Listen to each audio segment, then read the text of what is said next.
کہ فرمایا لن تزول قدم ابن آدم حتی یسأل عن خمس، ابن آدم کی نسل کے کسی فرد کے قدم ہل نہیں سکیں گے کٹہرے سے.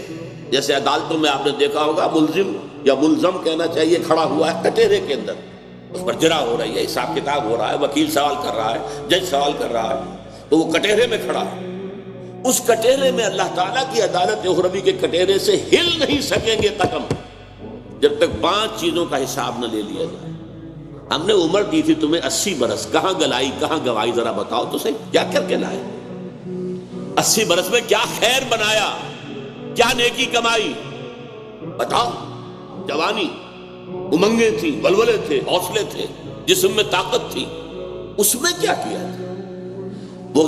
وہ جوانی کہاں کمائی تھی؟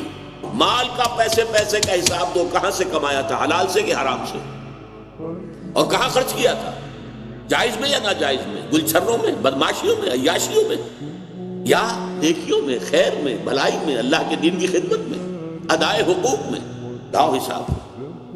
اور آخری وَعَمَّا عَمِلَ فِيمَا عَلِمَ، جو علم تمہیں حاصل ہوا اس میں عمل کتنا کیا.